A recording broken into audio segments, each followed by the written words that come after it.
새해를 맞았습니다. 새로울 것도 없는 새해를 맞으면 여러분들은 기분이 어떠십니까?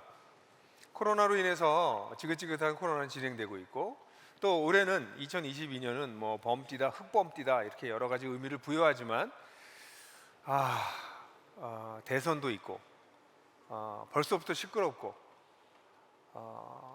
이 나라의 미래를 위해서 누굴 뽑아야 되는지를 고민해야 될 텐데, 누구를 뽑으면 나라가 더 힘들어질까, 뭐 이런 생각을 확실히 하고 계시지는 않는지 모르겠습니다. 새로울 것이 더 있을까요? 점점 더 나빠지는 것 같고, 사는 거는 점점 힘에 겹습니다. 우리 사회가 좀 더 사람 살만한 사회가 됐으면 좋겠다라는 바람이 다 있지만, 글쎄요, 참 요원하죠. 또 일부는 아주 편하게 잘 살지만, 또 일부는 사는 것 자체가 너무 힘들고 힘에 겹습니다. 네, 진짜 힘에 겨운 분들이 많은 것 같아요. 또 그렇지 않은 분들도 굉장히 많아요. 지난번 설교에 여러분들 설교를 들으셨겠지만, 여러분들 어디에 속하셨는지 잘 모르겠습니다. 애통할 수밖에 없는 상황이지만 애통하지 않고도 잘 살 수 있는 세상, 그 속에 우리가 있습니다. 여기 계신 분들도 어떤 분들은 정말 힘들어서 한숨이 나오시는 분들도 계시고, 어떤 분들은 이제 예배 끝나고 뭐 하고 놀까? 그러시는 분들도 계십니다. 이게 우리가 살고 있는 세상의 한 모습이죠.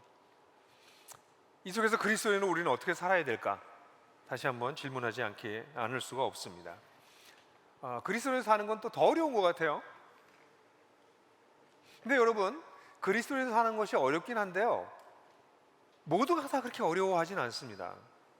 우리 주변을 보면 힘겹게 세상살이와 그리스도인의 삶을 겨우겨우 연명해 가는 사람들도 있지만, 그러나 적지 않게 아주 견고하게 잔잔한 기쁨을 가지고 흔들리지 않는 소망을 가지고 살아가고 있는 사람들도 우리 주변에 있습니다.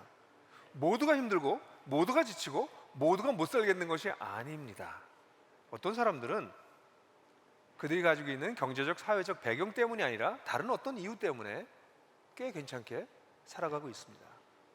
오늘 저는 여러분들과 함께 요엘서의 마지막 부분을 다루면서 어떻게 이 재난과 같은 살기 힘든, 더 나아질 것이 없어 보이는, 새로울 것도 하나도 없는 새해를 맞으면서도 어떻게 우리는 견고하게 살 수 있을까 하는 이야기를 좀 나누려고 그래요. 작년에 요엘서 1장을 다뤘잖아요. 1장의 메뚜기의 습격, 메뚜기의 재앙과 관련된 하나님의 말씀을 들었고요. 2장 앞부분에는 또 다른 재앙이 올 것이다 라는 이야기가 있어요.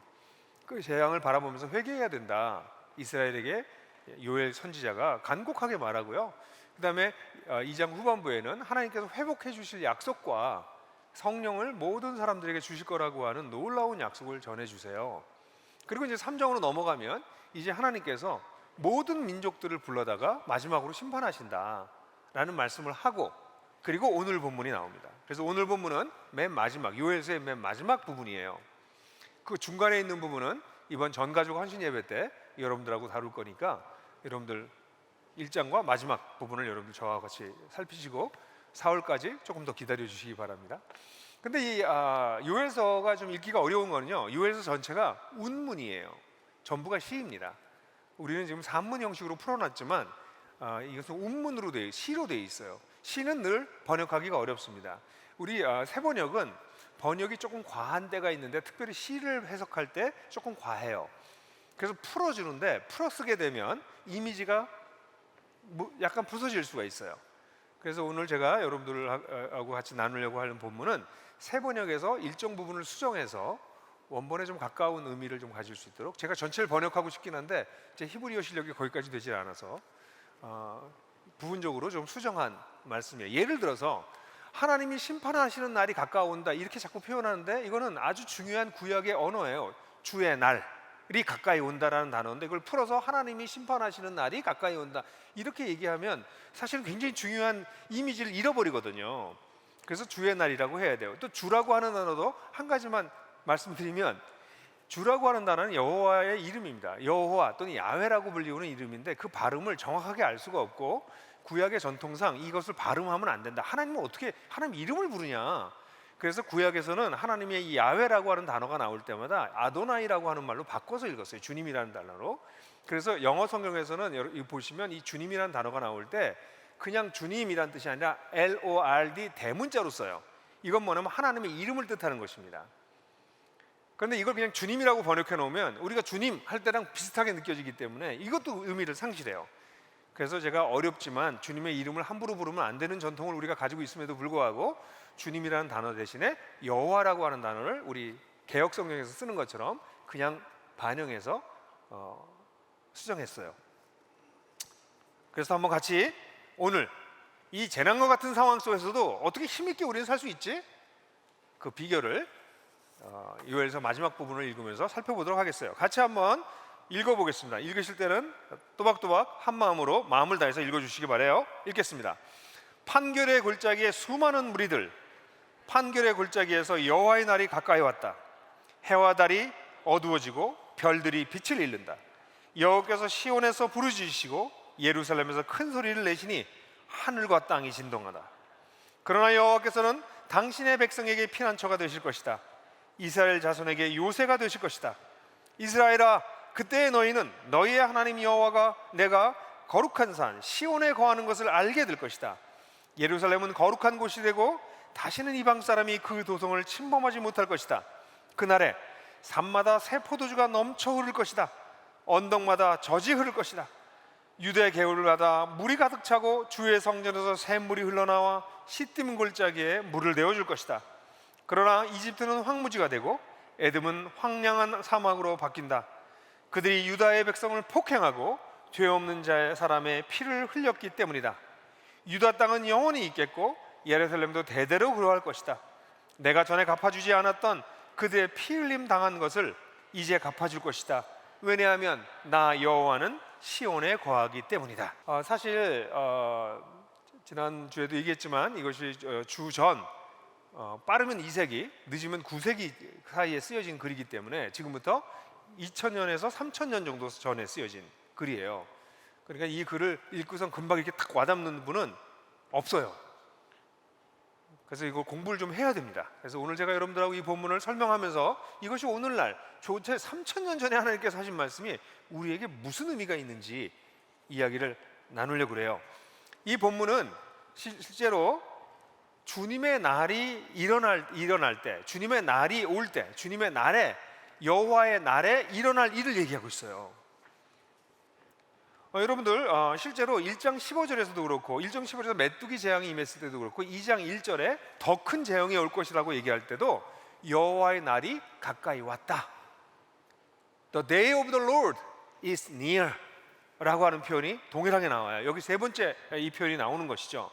사실 이 14장서 16절은 여러분들이 우리 정가 헌신 예배 때 설교를 들으면서 아시겠지만 14절과 16절은 바로 앞 본문에도 제가 붙여서 설교하고 뒷 본문에도 붙여서 설교해요. 왜냐하면 이 14절부터 16절은 3장의 상반부에 있었던 모든 민족에 대한 하나님의 심판의 결론 부분이고 또한 3장 후반부에 있는 이스라엘을 회복하는 것에 대한 서론 부분이에요. 그래서 약간 경칩이라고 하죠. 돌적이 이걸 중심으로 두 가지가 딱 이렇게 연결되어 있는 그런 구절입니다. 이 구절을 잘 보게 되면 14절부터 14절 보면 수많은 무리들이 히브리어에는 multitudes, 무리들 이렇게 그냥 두 번 반복할 정도로 강조되어 있는 표현이에요. 이 히브리식 표현이긴 한데요. 모든 무리들이 판결의 골짜기, 이게 여호사밧 골짜기라고 그저 나와 있었는데 하나님이 심판하시는 골짜기에 모였다는 것이에요. 주님의 날이 가까이 왔다는 것이죠. 왜냐하면 그 전에 3장 상반부에서 하나님께서 모든 민족을 소환하세요. 이제 심판받으러 다 와라. 나와 한번 전쟁을 하자. 하나님께서 그 무서운 불호령을 내리시거든요. 그래서 모든 민족을 다 모으세요. 그래서 그 골짜기를 어떤 지정학적 의미가 아니라 하나님이 심판하시는 곳. 그래서 여기 결정의 골짜기라고 표현할 수 있는데 심판의 골짜기에 그들을 다 모으세요. 하나님께서. 그때 15절에 보면 해와 달이 어두워졌다고 표현했는데요. 해와 달이 어두워졌다는 거는 이런 걸 그냥 시인데 이거를 잘못 이해하면 그러면 뭐 해가 어두워지고 달이 뭐 떨어지고 이런 건가? 아니에요. 사실 이 해와 달이 또 어두워졌다는 것은 2장 10절에도 메뚜기 떼가 공습했을 때 그때 해와 달이 어두워졌다고 표현하는데 그것은 메뚜기 떼가 실제 공습하면요 해가 안 보여요. 하늘을 뒤덮어 버리기 때문에. 제가 지난주에도 말씀드렸죠. 1평방킬로미터 안에 8천만 마리가 들러붙는다고요. 그러니까 해와 달이 어두워졌다라고 하는 것은 메뚜기 궤대가 하늘 가득 찬 것처럼 되어져서 그건 뭐예요? 소망이 없다는 것이에요. 더 이상 소망이 없다. 끔찍한 일이 도래하는구나, 이런 표현이에요. 그때 16절에 보면 여호와가 부르짖는다, 이렇게 표현 제가 번역했는데요. 이 부르짖는다라고 하는 단어는 사자가 으르렁거린다 할 때 쓰는 단어예요. 하나님이 으르렁거린다, 이런 표현을 써요. 하나님한테 하나님의 이름도 함부로 부를 수 없는 이스라엘 사람들이 하나님이 으르렁거린다라고 얘기하는 것은 마치 이제 공격 태비를 마치고 이제는 공격하기 직전에 모습을 그리고 있는데, 이 모습은 아모스서에서도, 바로 이 책 다음에 나오는 아모스서에서도 6장에 보면 3장의 4절 8절에 보면 여호와가 으르렁대시다, 부르짖으신다, 이렇게 얘기해요. 이건 무슨 거가요? 예루살렘에서 큰 소리가 난다. 이게 다 뭘까요? 하나님이 심판의 골짜기에 모든 민족을 모아놓으시고 드디어 하나님이 불효령을 내시면서 심판을 선언하신다는 것이에요. 그 마지막 심판의 때를 보여주고 있는 거죠. 그때 16절에 보면 하늘과 땅이 진동한대요. 이것도 시적인 표현이에요. 하늘과 땅이 뭐 진짜 지진이 일어날지는 모르겠지만 이건 전 세계적이고 우주적인 심판을 표현하는 거예요. 이제 하나님이 드디어 세상의 불의에, 세상의 모든 민족의 악행에 대해서 심판하시는 바로 그날이 와서 하늘과 땅이 진동한다고요. 19절에 보면은 이집트와 에돔이 특별히 사막이 되고 황량한 땅이 된다, 이런 표현하고 있는데요. 이집트와 에돔이라고 하는 나라를 특별히 꼭 집어서 얘기하면서 그 나라 둘만을 얘기하는 것이 아니라 3장 앞부분에서도 다른 나라 이름을 두로라든가 다른 나라를 이야기했던 것처럼 당시의 강대국으로서 자국의 이익을 위해서 주변 나라를 침탈한 나라들의 대표로서 이집트와 에돔을 얘기하는 거예요. 그러니까 세상에 힘을 가지고 약한 자들을 유린하며 자신의 이익을 위해서 살았던 그런 집단들에 대해서 하나님께서 심판하고 그들이 황무지처럼 바뀔 것이다. 그게 심판의 날에 일어날 일입니다. 그러면 이런 심판이 일어나는 것과 함께 하나님은 이스라엘을 통해서 무슨, 이스라엘에게 뭘 하시나? 이스라엘에게 구원하시고 회복하세요. 16절 하반절에 보면은, 16절은 그 앞부분에는 큰 소리를 내서 하늘과 땅이 진동한다, 이렇게 했잖아요. 그 다음에 뭐라고 하나? 그러나 하나님이 이스라엘에게는 당신의 피난처가 되시고 요새가 되신대요. 피난처와 요새가 되시는 것이죠. 사실 이 피난처와 요새라고 하는 단어는 구약에 자주 등장하는 이미지예요. 하나님은 나의 피난처십니다, 하나님은 나의 요새입니다. 그런데 제가 시편을 쭉 살펴보니까 이 피난처와 요새라고 하는 단어가 같이 나타나는 본문도 자주 나타나더라고요. 이 이미지는 하나님이 이스라엘 백성들에게, 특별히 하나님을 믿는 사람들에게 어떤 분인가를 표현할 때 대표적으로 상징되는 표현이에요. 시편 91편 2절 같은 경우에 보면 나는 주님께, 주님은 나의 피난처야, 나의 요새, 내가 의지할 하나님이라고 말하겠다, 이런 표현이 나와요. 하나님은 한 개인이든 한 작은 집단이든 한 민족이든 그들이 피할 수 있는, 그들이 보호를 받을 수 있는, 그들이 재난이 닥쳤을 때 견딜 수 있게 막아주시는 그런 분이시라는 거죠. 지금 이 상황이 어떤 거예요? 하나님이 으르렁 그러시면서 세상에 있는 모든 나라를 향해서 심판하실 때 이스라엘도 당연히 심판받을 수밖에 없어요. 근데 그러나 그들은 하나님을 피난처와 요새로 삼았던 그들은 그 속에 들어가서 숨는 것이죠. 그 이미지를 여러분들 떠올릴 수 있겠어요? 제가 올해 제가 차를 가지고 이렇게 와일드한 좀 사람 없는 데 가는데요. 근데 강이 이렇게 두 개 만나는 합수부지라고 하는데 합수부지에 들어갔어요. 근데 거기서 이제 하룻밤을 잤는데 비가 조금씩 내려서 처음에 낭만적이었어요. 근데 밤새에 비가 약간의 태풍으로 바뀌어가지고 텐트가 다 날아가고요, 막 엉망이 됐어요. 차가 막 흔들릴 정도더라고요. 그 텐트가 날아가서 밖에 나서 비를 맞으면서 텐트를 다 걷고 난 다음에 그 차 안에 들어와서 이렇게 있는데 안전하더라고요. 그때 느꼈던 이미지가, 요새란 이런 거구나, 피난처구나. 만약에 여기에 이 차가 없었으면 그 돌풍에 텐트 치고 있다가 어떻게 했을까? 텐트는 나를 못 지켜주지만 차는 돌풍에서 나를 지켜주더라고요. 바로 하나님의 심판이 임했을 때 그 비유로서는 적절하지 않게 너무나도 사소한 예지만 하나님이 의로운 것이며 심판하시고 천지가 흔들리고 있을 때 하나님의 백성은 하나님께 피할 수 있다는 것이에요.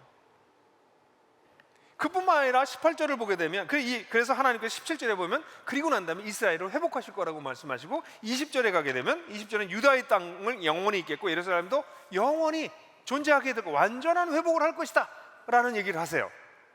단순히 그 하나님의 심판의 시간에 하나님께 피하는 정도가 아니라 그들이 영원할 것이다. 이건 영원한 회복을 얘기하고 있는, 우리가 잘 이해는 못하겠지만 그런 얘기를 하고 있는 것이죠. 그리고 18절을 보게 되면 포도주와 젖이 막 풍성하고 물이 흐른대요. 이건 뭐예요? 포도주와 젖이, 그러니까 우리가 먹고 살 수 있게 너무나 풍요롭게 살 수 있을 뿐 아니라 물이 막 흘러온다는 얘기를, 물이 흘러가지고 나중에 이 표현에서 어떤 표현을 하고 있나요? 물이 유다 개울마다 물이 가득 차고 주의 성전에 샘물이 흘러나와서 시딤 골짜기에 물을 데워줄 거다. 이건 시딤 골짜기는 다 어딘지 정확하게 알지 못하는데 아카시아 골짜기라고도 번역하기도 하지만 그 당시 가장 건조한 지역이에요. 근데 거기에 황무지가 돼서 다 물이 말라가지고 생존할 수 없는 그때 개울마다 물이 넘치고 성전에서 물이 흘러서 가장 건조한 시딤 골짜기까지 물이 다 공급된다는 그런 표현이에요. 이 표현을 읽으면, 성경을 좀 읽은 사람들은 상상력이 동원하지 않아요? 에덴 동산 2장 11절, 창세기시 2장 11절 보면 거기에서 강이 흘러내려오고 있다 이런 표현하고 있죠. 근데 그 강이 흘러내려와서 강이라고 하는 것이 가지고 있는 생명력과 풍성함, 이런 것들이 다 사라진 세상 속에 우리가 살고 있는데 하나님께서 마지막에 세상을 회복하실 때 계시록에 가면 어떻게 돼요? 계시록의 22장 1절 같은 게 보면 수정같이 맑은 생명수의 강이 하나님과 어린 양의 보좌로부터 나와서 흘러간다라는 표현이 나오잖아요. 그 이미지가, 그래서 하나님이 세상을 회복하는, 먹고 사는 정도가 아니라 우리가 살고 있는 이 황량해진 전 세상을, 이 생태계를 완전하게 회복하신다라는 말씀을 하고 계시는 것이죠. 그리고 난 다음에 가장 중요한 건 두 번이나 나오지만 그들이 알게 될 것이다. 여호와 하나님이 시온에 거하고 계신다. 현재형이에요. 어쨌든 이것을 이따가 설명 다시 하겠지만 이스라엘을 하나님께서 회복하시고 구원하시면서 만물을 다 같이 회복하시겠다, 이 계획이에요. 놀라운 얘기죠. 여러분들, 주님의 날이 올 때 하나님은 세상을 열국을 심판하시고 하나님께 피했던 사람들을 살리시고 그리고 세상을 완전하게 회복하실 것이다, 이런 얘기를 이 본문을 통해서, 이 시어를 통해서 우리들에게 선명하고 강력하게 표현하는 거죠. 그럼 이 본문의 의미는 뭘까요? 여기서부터 좀 어려워질 수 있어요. 왜냐하면 이 본문은 오해를 받기 참 쉬워요.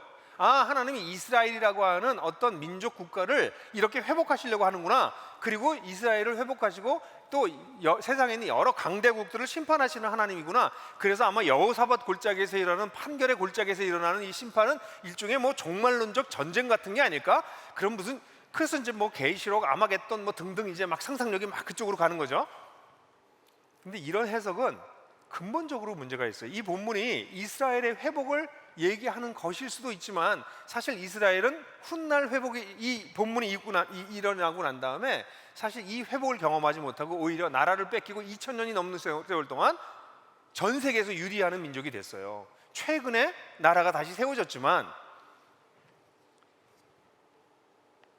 사실 성경을 우리가 잘 보게 되면 하나님은 이스라엘을 통해서 세상을 회복하려고 하셨는데 이스라엘 사람들이 착각해서 하나님을 사유화하고 하나님을 통해서, 하나님이 자신들을 통해서 일하시려고 하는 것을 무시하다가 결국 하나님과 우상을 겸해서 섬기고, 그리고 하나님이 결국 그들을 심판하셔서 이 세상에서 나라를 잃어버리는 비참한 처지에 오게 돼요.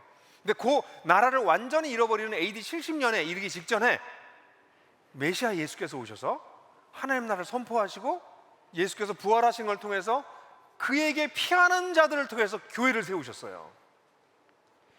그 교회를 성경에서는 새 이스라엘이라고 부릅니다. 새 이스라엘. 구약의 하나님의 뜻을 제대로 이해하지 못하고 하나님을 사유하고 우상과 겸하여 섬겼던 자들이 버림을 받고 오히려 하나님께서 보내신 메시아를 받아들여서 새롭게 형성된 하나님의 백성, 그것을 새 이스라엘이라고 불러요. 그러니까 이 본문은 이스라엘이라고 하는 민족 국가에 대한 설명이 아니라 새 이스라엘에 대한 이야기예요. 바로 우리들에 대한 얘기라고요. 놀라운 얘기인 것이죠.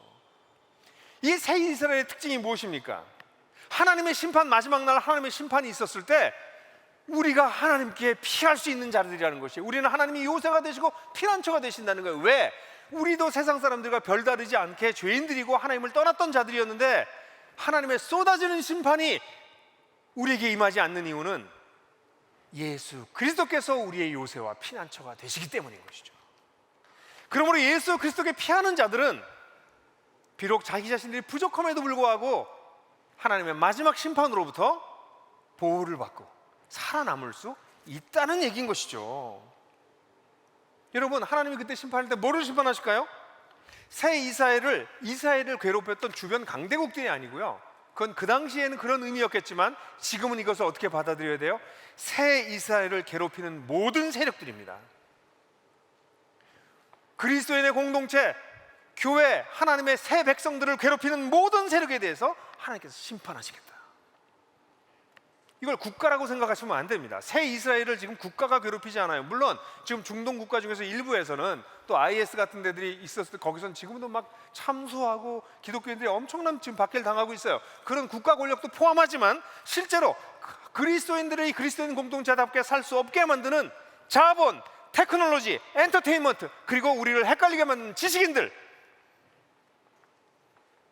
하나님 없이도 세상이 잘 돌아갈 수 있어요. 하나님 그따가 없어도 돼. 당신들 재밌고 신나게 의미 있게 살 수 있어 라고 얘기하고 있는 모든 것들, 그것을 심판하신다는 겁니다. 물론 국가도 포함됩니다. 정치인도 포함되고 사람들도 포함되지만 그 뒤에 있는 세력 모두를 포함하는 것이에요. 가만 생각해 보십시오. 오늘날 교회가 왜 이렇게 고통스럽습니까? 교회가 세상 속에서 끊임없이 공격을 당하고 있고 공격에서 그걸 제대로 방어하지 못하고 있기 때문에 도대체 세상인지 교회인지 알 수 없을 정도로 공격당해요. 마치 이스라엘이 그 주변 국가에 의해서 끊임없이 유린당하는 것처럼 오늘날도 새 이스라엘 역시 우리를 괴롭히고 있는 주변의 수많은 세력들과 가치와 권력과 이런 것들이 있는 것이죠. 여러분, 그것을 하나님이 심판하시겠다고. 왜냐하면 그들이 사람들에게 참 생명을 주는 것이 아니라 사실은 거짓을, 사실은 참 생명이 아닌 것들을, 그래서 예수께서 말씀하시기를 내가 온 것은 양으로 생명을 얻게 하고 더욱 풍성히 얻게 하려 함이라 라고 말씀하실 때 그 바로 10장, 요한복음 10장 10절의 앞부분에 뭐라고 하세요? 내 전에 온 자들은 도둑이니 그들은 사람을 죽이고 생명을 빼앗아간다. 그러나 나는 내가 온 것은 양으로 생명을 얻게 하고 더욱 풍성히 얻게 하려 함이라 라고 말씀하셨잖아요. 그러니까 하나님께서 그런 모든 것을 심판하신다는 것이에요. 그리고 난 다음에 회복하신다고 17절 21절에 얘기하고 있습니다. 여호와 하나님이 시온에 계시다라는 얘기는, 시온은 예루살렘과 유다의 핵심 부분, 성전이 있는 곳을 시온이라고 불러요. 이 시온에 계시다는 얘기는 하나님이 통치하고 계시다는 것이에요. 하나님이 통치를 하고 계시다는 것이에요. 그것을 그날에 너희들이 알게 될 것이다. 그날이 오기 전까지는 하나님이 통치하는지 모르고 세상 권력이 통치하는 줄 알고 세상의 인기인이 통치하는 줄 알고 정치인이, 경제인이, 돈이, 자본이, 엔터테인먼트가 세상을 지배하는 줄 알았는데 아니, 세상을 지배하는 건 하나님이셨구나 라는 것을 그날 너희가 알게 될 것이다. 이것이 여기의 핵심적인 가르침이에요. 17절과 21절에 반복적으로 얘기하는 여호와는 시온에 거한다는 걸 너희가 어떻게 할 거다? 알게 될 것이다. 그리고 18절에 보게 되면 포도주와 젖이 넘쳐 흐른데 이게 뭘까요? 포도주는요, 그 당시에 농경 사업을 하고 있었던 그들에게 있어서 대표적인 거고요. 젖은 목축 사업을 하고 있는. 그러니까 고대 사회에서 농경 사회랑 농업과 목축업이 제일 중요한 비즈니스였어요. 다시 말해서 모든 산업이 회복된다는 것을 뜻해요. 모든 산업이 회복된다는 건 뭘 뜻할까요? 사람들이 살만해진다는 거예요. 이런 것만큼 적당하게 포도주와 젖을 얻을 수 있다는 거예요. 노동의 정당한 대가를 받는다는 것이에요. 그 속에는요, 우리 한국 사회가 오늘날 그토록 원하는 집값이 안정된다는 것도 당연히 포함돼요. 세상이 회복된다는 것은 산업이 회복되고 사람이 살만해지고 사람들이 살 수 있는 그런 환경이 주어진다는 것이죠. 그뿐만 아니라 물이 다시 흐른다라고 하는 것은, 이 물은 뭐예요? 신기하게도 모든 생명의 근원이 물에 있다고 사람들이, 과학자들조차 얘기를 해요. 우리 몸도 물로 되어 있고요. 그리고 전 세상에 물이 되어 있는데 지금 이 물 부족 상황과 물 오염 상태가 지구의 심각한 상황이라는 거 아시죠? 근데 이 물이 회복된다는 얘기, 이게 무슨 얘기일까요? 이것은 생태계 전반이 회복된다는 것입니다. 인간의 산업과 문화와 모든 것이 회복될 뿐만 아니라 그날은 생태계 자체가 회복될 것이다. 지금 우리 생태계는 얼마나 고통스러워하고 있습니까? 이 생태계를 조금 들여다보시면 지구가 거의 끝에 왔구나, 끝물에 왔구나라는 걸 아시게 될 겁니다. 제가 그 얘기를 여기서 반복하지는 않겠어요. 그냥 유튜브 잘 들여다보십시오. 좋은 학자들의 그 이야기를 들어보십시오. 진화학자들이라든가 환경학자들이라든가 이들의 이야기를 들으십시오. 물론 너무 과장도 있지만 그러나 과장하기 할 만큼 지금은 심각합니다. 근데 이렇게 엉망이 된 세상을 하나님께서 물이 흐르게 할 것이다. 수정과 같이 맑은 물이 흘러나올 것이다. 전 세계를 덮을 것이다. 이 이미지가 무엇입니까? 이걸 회복하시겠다는 것이죠. 그리고 유다와 이스라엘이 영원하실 것이고 그 중심에 시온에 있는데 그 시온에 하나님이 계신다. 뭐예요? 하나님 나라가 영원한 것이 드러날 것이다. 하나님 나라가 영원한 것이 드러날 것. 이게 이 본문의 의미입니다. 저는 여러분들한테 이 본문을 가지고 좀 한번 깊이 묵상해 보실 것을, 우리가 기다리고 있는 날이 이런 날이라고 하는 것을 여러분들 꼭 아셨으면 좋겠어요. 그런데 이 본문은 이 주님의 날을 이런 날이라고 묘사하면서 주님의 날이 오기 전에 일어날 일들도 있다는 얘기를 해주고 있어요. 첫 번째요, 포도주와 젖이 흘러내리고 새로운 물이 흘러간다는 얘기는 뭐예요? 그날에 그렇게 될 거라는 얘기는 뭐예요? 그날이 이르기 전에 우리의 살림살이가, 세상살이가 힘겹다는 것입니다. 포도주가 나오지 않고 젖도 생산되지 않고 물도 사라지는, 사람이 살기 어려운 상태가 되어 있는 것이 지금 우리가 살고 있는 세상이란 얘기예요. 우리가 살고 있는 세상이 불의한 세상이고 산업도 돌아가지만 그게 제대로 배분되지 않아서 노동한 것만큼 노동의 대가를 받지 못하고, 사람이 자기가 사는 집에 대한 권리는 있잖아요. 거주권이 있잖아요. 거주권조차 도대체 어떻게 살아야 되는지, 밤낮 사는 것 때문에 도망 다녀야 되고 돌아다녀야 되고, 그래서 어떻게 해서든지 집을 좀 마련하려고 영끌을 해서 집을 마련해도 이제 금리 올라가면 이제 난리 나겠죠. 아슬아슬하죠 지금 다들. 이런 말도 안 되는 세상 속에 살고 있어요. 우리는 이런 사회 속에서, 이 공정하지 못하고 불의한 세상 속에서, 부조리한 세상 속에서 끊임없이 고통을 겪습니다. 이게 인류 역사 동안 반복됐어요. 물론 인간들은, 우리는 열심히 노력해서 선을 행해서 조금이라도 진보가 있게 하고 조금이라도 약자를 보호할 수 있는 법 체제도 만들고 문화도 만들고 해야 됩니다. 해왔습니다. 근데 여러분들 보세요. 그렇게 한다고 정말 약자들이 눈물이 사라지는가? 더 간교하게, 더 극악하게 부는 양분화되고 고통당하는 사람들은 이제 사회 속에서 보이지도 않습니다. 진짜 고통당하는 사람들은 세상에 여기저기 있는데 이젠 잘 보이지도 않아요. 안 보게 만들어버려요. 우리의 삶은 힘겹습니다. 세상살이가 힘겨워요. 그나마 한국은 좋은 나라 아닙니까? 선진국 대열에 올라간 나라 아닙니까? 전 세계적으로 이런 이런 산업화와 이런 일이 일어난 정말 손에 꼭 필리는 나라가 아닙니까? 그러나 우리나라의 미래를 보면 과연 살만한가? 무슨 이유에서인지 젊은이들은 결혼도 하지 않으려고 그러고 애도 낳지 않으려고 그러고 결국은 점진적으로 자멸해 나가는 나라, 세상에서 가장 빨리 성장했다가 가장 빨리 숫자가 줄어드는 아주 희한한 나라가 지금 우리나라의 상황이에요. 세상살이가 힘겨운 거죠. 저기 이디오피아나 어디 저기 소말리아나 거기 사는 사람들보다 당신들이 얼마나 잘 사는데 이렇게 그렇게 그래? 라고 얘기하지 않아도, 그런 얘기가 별로 의미도 없을 정도로 그냥 우린 다 여기서 힘들어해요. 그게 맞든 틀리든 힘든 건 힘든 거죠. 그래서 뭐 고민이 많죠. 정부는 시장에 개입할 것이냐 말 것이냐, 얼마나 개입하는 게 옳으냐, 얼마나 통제해야 되나, 얼만큼 놔둬야 되나, 얼만큼 시장을 믿어야 되나. 지금 대선 주제들이 나와서 밤낮 그 얘기하고 있잖아요. 답도 없는 이야기들, 답을 찾을 수가 사실 없는 이야기들이죠.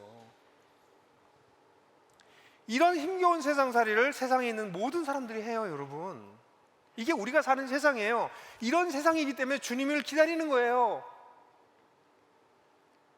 제가 얘기했지만 이런 상황 속에서 좀 비껴나가서 좀 숨 쉬고 잘 살 수 있으신 분들은 그것에 만족하시면 안 돼요. 우리의 바로 옆에 있는 이웃은 그렇지 못하기 때문이에요. 뿐만 아니라 판 자체가 이럴 뿐 아니라 때때로 불가항력적 재난들이 다가와요. 메뚜기 재앙 같은 거. 지금 우리 코로나예요. 코로나 잘 보십시오. 코로나가 오고 난 뒤 2년 동안 전 세계 정부가 다 갈팡질팡 헷갈립니다. 눈에 보이지 않는 바이러스가 들어오고 난 다음에 지금 지난 2년 동안 전 세계 모든 사람들이 갈팡질팡해요. 그리고 일부는 돈을 떼거지로 벌고 있어요. 참 희한한 세상이죠. 그게 우리가 살고 있는 세상이에요.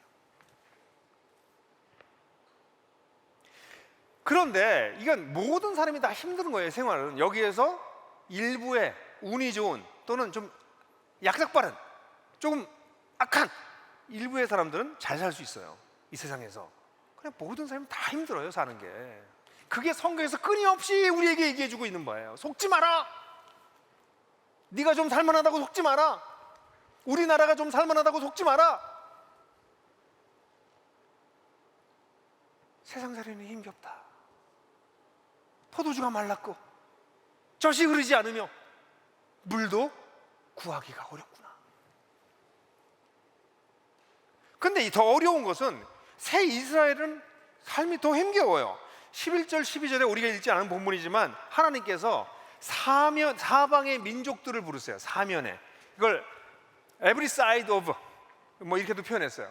모든 이스라엘을 에워싸고 있는 모든 민족들을 부른다는 얘기예요. 다시 말해서 이스라엘 주변에 하나님을 다스리지 않는 모든 세상을 뜻하는 것이죠.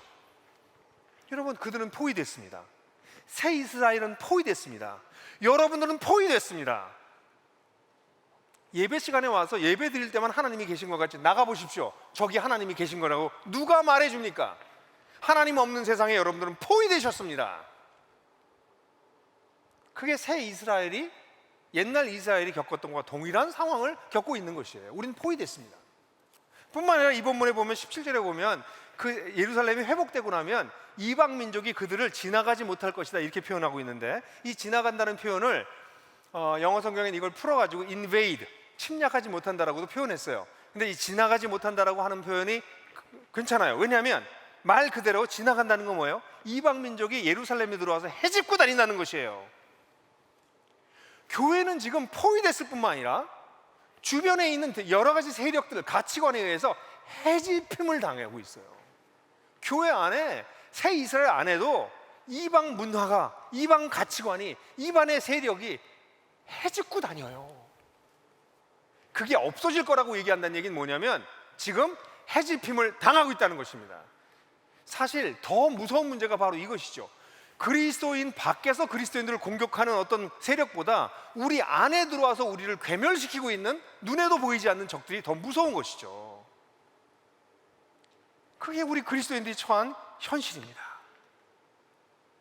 뿐만 아니라 우리가 살고 있는 세상은 19절에 보면 유다의 아들들을 폭행하고 무죄한 자의 피를 흘리게 한다는 표현이 나와요.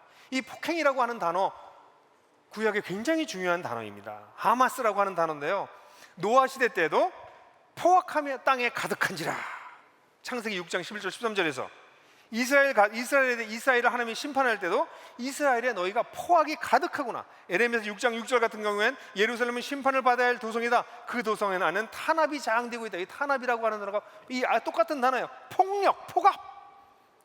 하나님이 이스라엘만이 아니라 니느웨나 이방 국가들을 심판하실 때도 니느웨나 에돔을 심판할 때도 마찬가지인데, 요나서 같은 경우 보면 저마다 자기가 하던 나쁜 길을 돌이키고 힘이 있다고 휘두른 폭력을 그치셔라.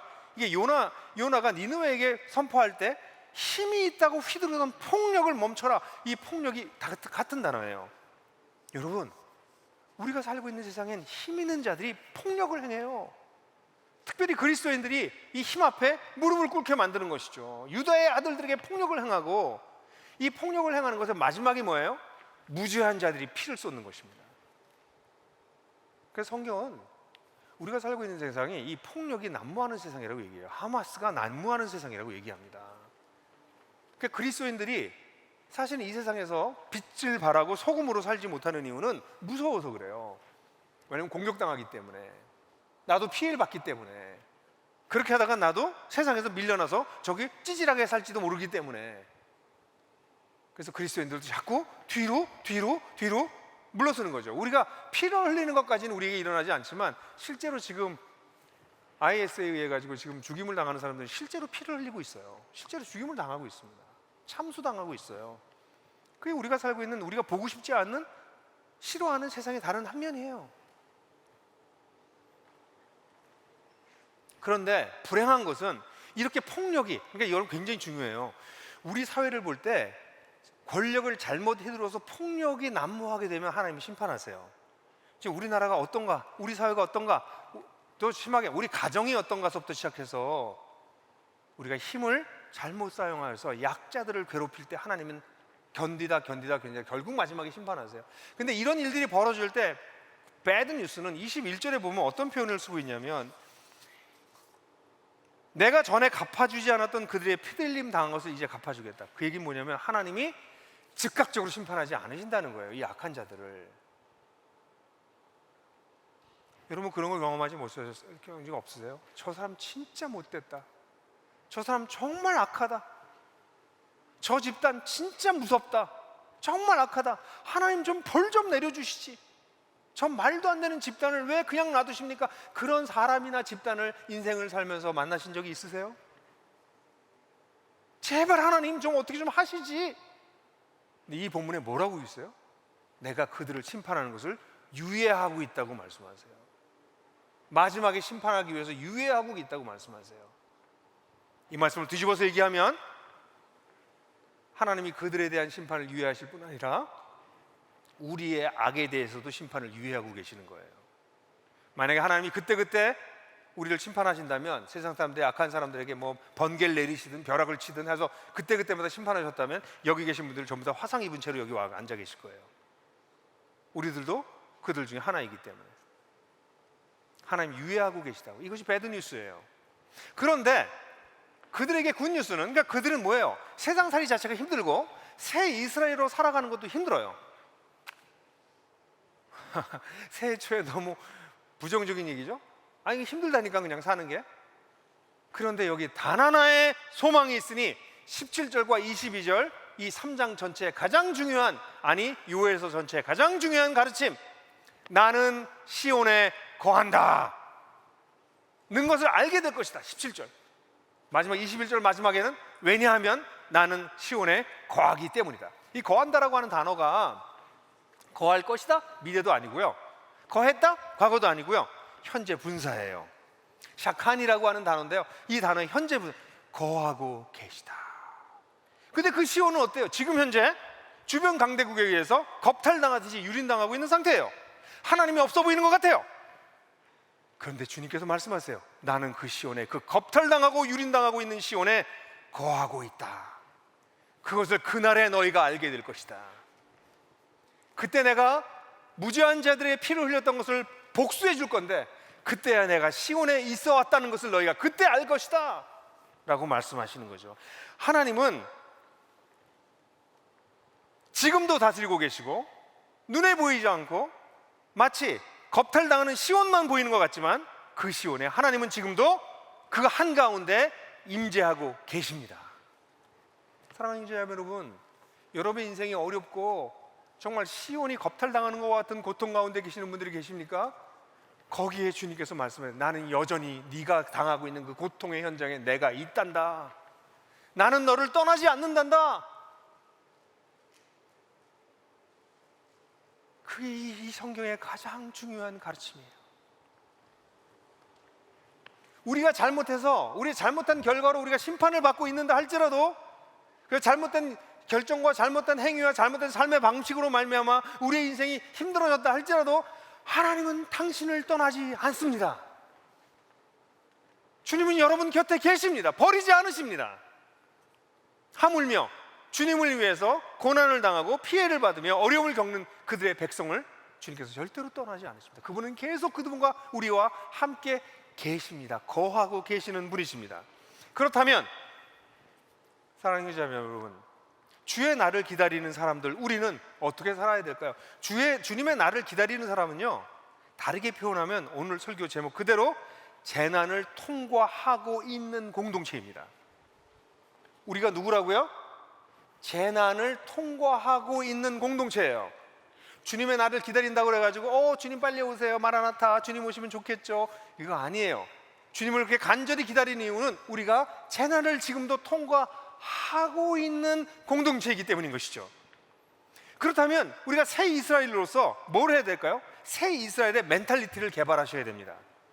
여러분, 하나님이 뭘 하고 계시는지에 대해서 주의를 자꾸 기울이셔야 돼요. 새 이스라엘을 통해서 하나님이 세상에 하나님을 증거하십니다. 그리고 하나님이 지금도 세상의 부분을 회복하세요.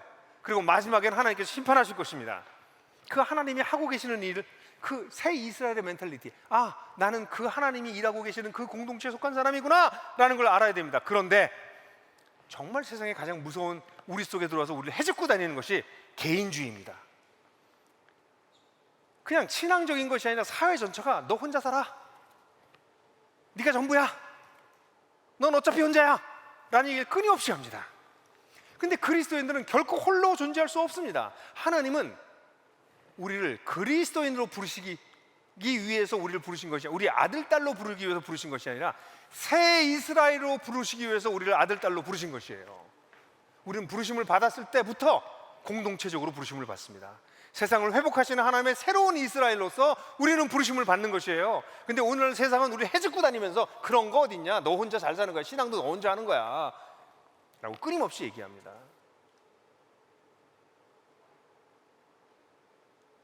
사랑하는 형제자매 여러분, 혼자 못 사십니다. 혼자 살아남을 수 없습니다. 혼자 살아남을 수 있다고 얘기하는 사람은 이미 포위당했고 이미 휘젓고 다짐을 그 희생이 되신 것입니다. 하나님 그렇게 만들지 않으셨습니다.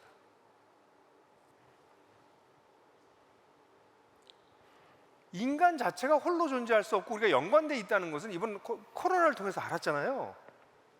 인류가 연대되어 있다는 것을 알았잖아요. 아니요, 그 이상입니다.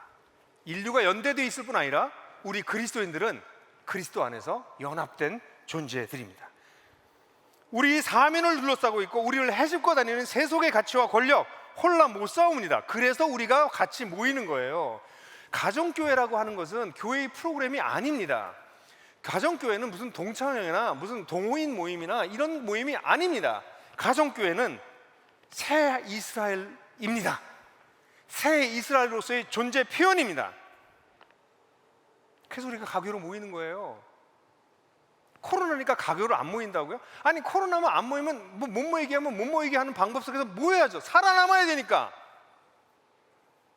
여러분들이 택하시는 거예요. 아니, 뭐 신앙생활이 일요일 한번 교회 가서 예배드리는 거지 뭐 이렇게 목사님이 그렇게 뭐 공동체 얘기하세요.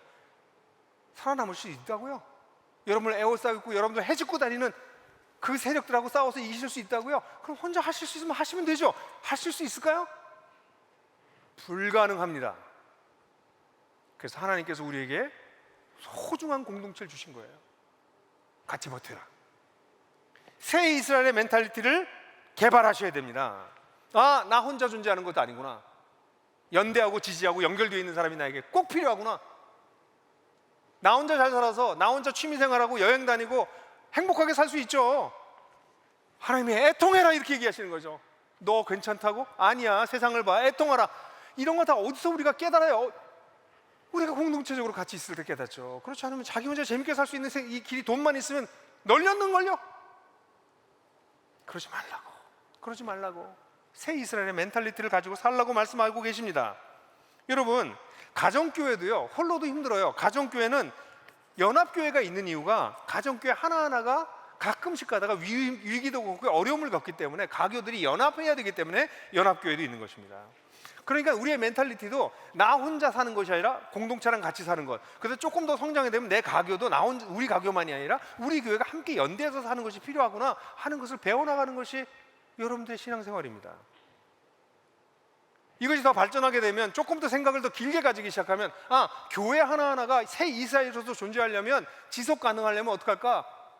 그래서 우리가 고민하고 우리가 지금 시도하고 있는 것이 네트워크 교회입니다. 어떻게 교회와 교회가 수평적인 관계를, 자립적인 관계를, 독립적인 관계 상태를 유지하면서 서로 책임성 있는 관계가 될까? 초대 교회가 그랬던 것처럼. 여러분, 이 멘탈리티를, 새 이스라엘의 멘탈리티를 개발하셔야 됩니다. 그게 여러분 몸에 배기 시작하셔야 됩니다. 혼자 살 수 있다고 얘기하는 게 완전 속임수구나. 우린 연대에 있구나.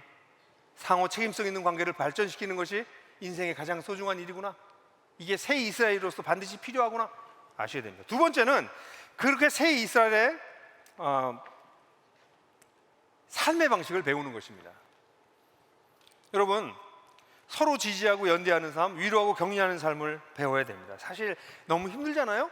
세상살이 힘들죠. 그리스도인으로 사는 것도 힘들죠. 우리 모여서 뭐 해요? 여기서 모여서 주식 얘기하고 코인 얘기하고 그러시려고 하실 거면 여기 하지 마세요. 전문가들이 딴 데 있습니다. 여기 어줍지 않은 사람들하고 모여서 그런 소리 하지 마세요. 여기 우리가 모여서 하는 얘기는 그런 얘기가 아닙니다. 어떻게 우리를 에워싸고 있고 우리를 헤집고 있는 세상 속에서 우리의 존재 자체를 흔들어 놓는 세상 속에서 살아남을 것인가? 어떻게 서로 지지해 줄 것인가?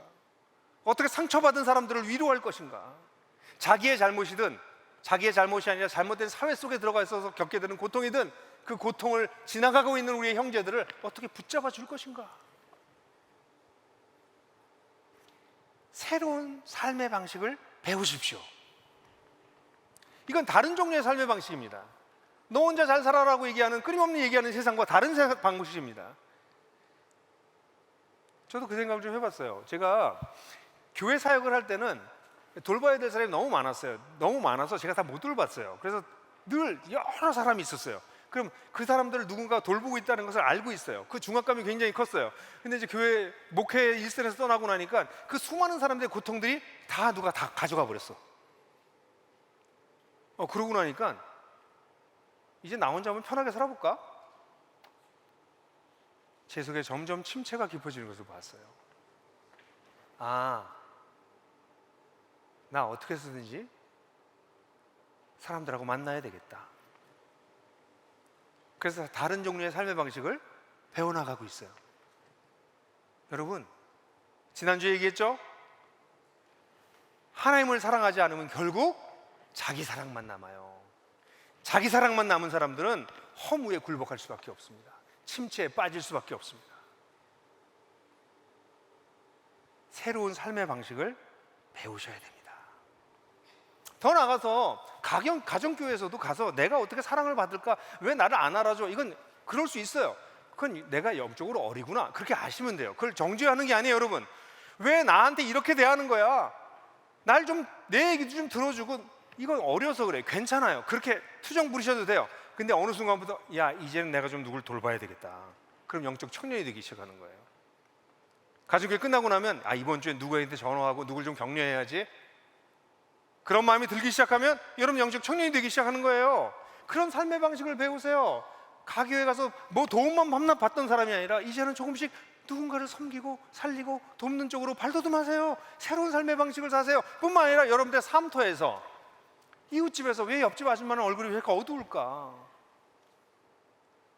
왜 우리 동네, 우리 같은 아파트 사는 이 열에 있는 이 아이는 아파트 탈 때마다 얼굴이 이렇게 죽어 있을까?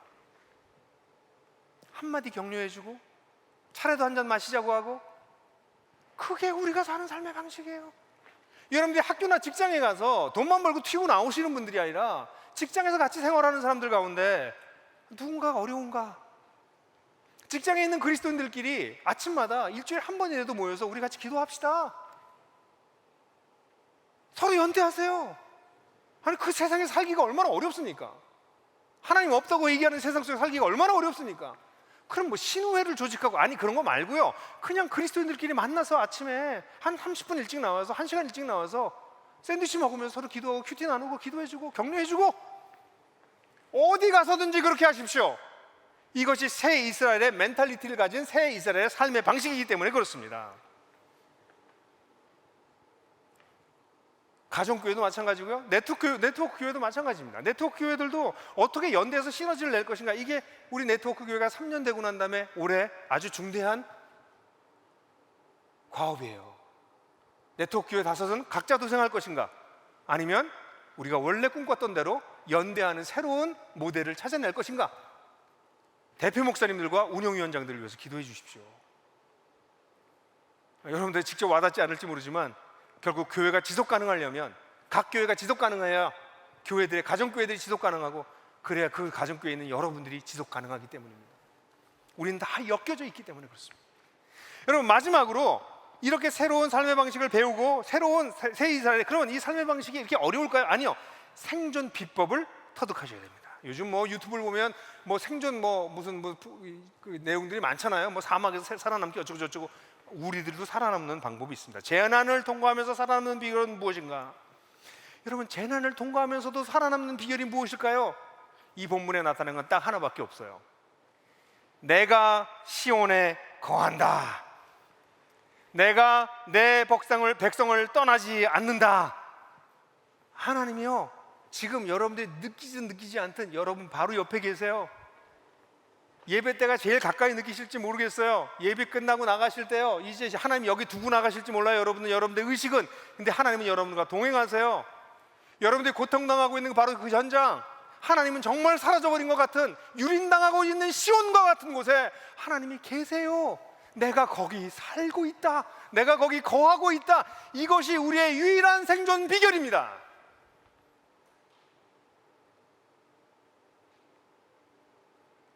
그래서 예배하는 겁니다. 여러분, 우리 가운데 계신 하나님을 누리세요. 부탁해요. 여러분, 주일 예배를 좀 잘 드리세요. 주일 예배 인게이지 하세요. 주일 예배를 이렇게 보고 계시면 유튜브로 하셔도 돼요. 이렇게 하는 건 마찬가지잖아. 유튜브로 예배 드리는 분들도 인게이지 하세요. 예배 속에 들어오세요. 예를 들어서 지나온 나들목이 나오면 저건 누가 썼을까? 저거는 이건 구경하고 있는 분들이에요. 지나온 나들목을 보면서, 하나님께서 지난주에 나에게도 그런 말씀을 주셨지, 나 다 새까맣게 잊어버리고 있었네, 주님 용서해 주세요. 또 어떤 애 지나온 나들목을 읽으면서, 저 형제 하나님 축복해 주세요. 기도하면서 들으세요. 여러분, 관람하고 있어요. 예배를 드리고 계세요.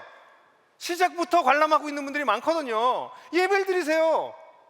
찬양을 하다가 노래가 이 노래가 내 노래가 아니네, 난 이 노래 못 부르네, 주님 죄송해요. 노래하다가 노래를 멈추시고 기도하세요. 주님, 제가 어떻게 입을 벌려서 이런 노래를 부를 수 있겠습니까? 죄송합니다. 일주일 내내 이렇게 안 살았습니다. 저를 용서해 주세요. 저를 이렇게 사랑하시는데 여러분의 찬양 시간이 여러분들 예배 시간이 되게 하세요. 2곡밖에 안 부르잖아요. 2곡, 겨우 2곡 부르는데 그 시간에 여러분의 마음을 쏟으세요. 공동체 이 가족들이 와서 기도할 때 기도를 들으면서 저기 어느 가정교회야? 그게 아니고 그 가정교회가 기도하는 기도에 마음을 다해서 아멘하고 그 가정교회를 위해서 기도하세요. 이 가정교회는 우리 북한 사역을 하는 가정교회구나. 이 탈북민들을 위해서 사역하니 참 귀하네. 하나님, 이 가정교회 제가 잘 모르지만 이 탈북민을 위해서 애쓰고 있는 가족을 축복합니다. 기도하세요. 듣고 구경하지 마시고. 설교를 들을 때 하나님이 나에게 뭐라고 말씀하시나, 우리 가정교회에 뭐라고 말씀하시나, 우리 시대에 뭐라고 말씀하시나 들으려고 하세요. 마음에 간직하세요. 그리고 난 다음엔 마음으로 드린 예배 적으세요.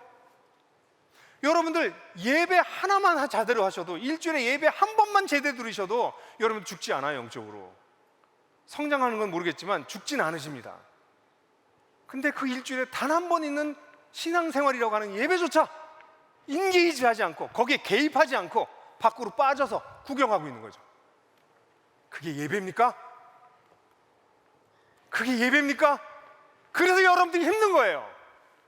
유일한 생존 비결인 내가 너희들을 떠나지 않는다라는 하나님을 무시하고 있으니까, 그 이신 하나님에 대해서 무지하니까, 그 하나님에 대해서 관심을 기울이지 않으니까. 그런데 어떻게 여러분들이 잘 살 수 있어요? 돈이나 많이 버셔야죠. 사랑하는 형제자매 여러분, 우리는 새 이스라엘이에요. 우리는 다른 종류예요. 일주일에 한 번이라도 예배를 잘 드립시다. 그런 분들은 큐티 하기 시작하세요. 근데 큐티도요, 예배로 끝나야 돼요.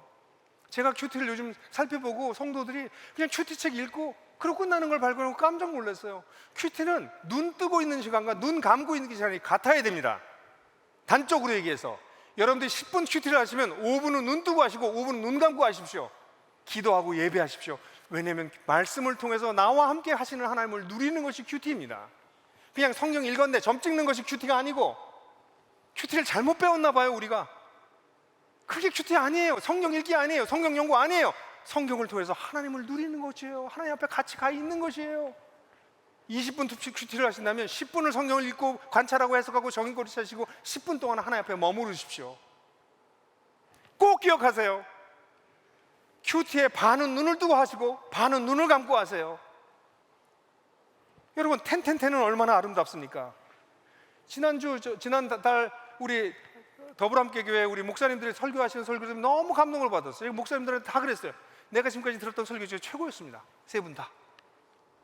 아침에 10분 하나님 나라가 임할 것을 구하는 기도, 점심에 10분 분주한 일상 속에서도 여전히 하나님이 나와 함께 하시는 것을 자각하는, 그것을 누리는 낮기도, 밤기도, 가장 연약한 하루가 끝난 지친 그 상태에서 연약한 자리에서 나가는 기도. 와, 여러분들 정말 훌륭한 목사님들 모시고 계세요. 근데 그렇게 설교를 듣고 끝나면 안 되고요. 텐텐텐을 가지고 하나님을 누리세요. 그게 우리의 생존 비법이기 때문에 그래요. 그리고 더 나아가서 하실 수 있다면 특별한 시간을 만들어서 주님과 단둘이만 있는 시간을 가끔씩 만드세요. 반나절 주님과 함께 계셔보세요. 내가 너무 잡념이 많고 너무 애워싸임을 당하고 내 사회를 막 훑고 지나가는 놈들이 나한테 너무 많구나. 여러분, 그런 시간 가지세요. 서너 시간. 아니 좀 하시면 하루 정도 그렇게 하시면 어떨까요? 아침 일찍 어딜 가셔서 밤늦게까지 어느 곳에 홀로 머물면서 하나님만을 생각하는 것, 성경 읽고 기도하고 삶을 돌아보고 글 쓰고, 그러다 가끔 졸기도 하고. 여러분, 이게 우리가 살 수 있는 유일한 방법이기 때문에 그래요. 새 이스라엘로서의 멘탈리티를 개발하고 새로운 삶의 방식을 배우고, 그리고 이 생존 비법을 터득하십시오. 오늘 새벽에 이 본문을 설교를 마무리하면서 마음이 무거워졌어요. 이 설교를 사람들이 들을까? 지금 나가면 텔레비전에서, 유튜브에서 온갖 웃기지도 않은 이야기들 가지고 웃고 재미있고 놀 수 있는 게 쌓이고 쌓였는데, 여러분, 세상이 이런 게 아니에요 라고 얘기하는 이런 얘기를 들을까? 나는 좀 주일날 새해 첫 해 좀 덕담이 되는 얘기를 하면 안 될까? 그리고 새벽 내내를 보내다가 어느 순간에 첫 번째 들었던 생각이, 요엘의 심정이 이랬겠구나. 여러분, 요엘의 이런 메시지를 이스라엘이 들었을까요? 안 들었을까요? 듣지 않았습니다. 그래서 결국 이스라엘은 심판받았고 열국 가운데 흩어져 버려요. 요엘이 저렇게 애타게 외쳤지만 이스라엘은 듣지 않았습니다. 그 마음이 더 무거워졌어요. 어차피 나도 똑같구나. 내가 이렇게 외친다고 나는 그렇게 사나? 근데 아침이 동떠오고 설교를 계속 묵상하고 준비하는데 하나님이 다른 마음을 주셨어요. 그런데 형구가 그들 가운데 남은 자들이 있었단다. 메시아를 기다리며 소망하고 살아냈던 남은 자들이 있었단다. 시온에 거하는 나를 잊어버리지 않은, 놓치지 않은 소수의 사람들이 있었단다. 지금도 그렇단다.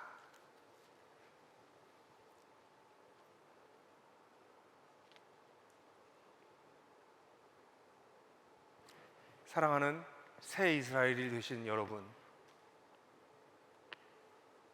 시온에 거하고 계신 그분을 놓치지 마십시오. 그분을 놓치면 모든 것을 놓친 것입니다. 그러나 그분을 붙잡으면 여러분은 모든 것을 붙잡은 것입니다. 다 같이 침묵하면서 우리 하나님께서 오늘 우리에게 주신 말씀이 무엇인지를 묵상해 보도록 하겠습니다.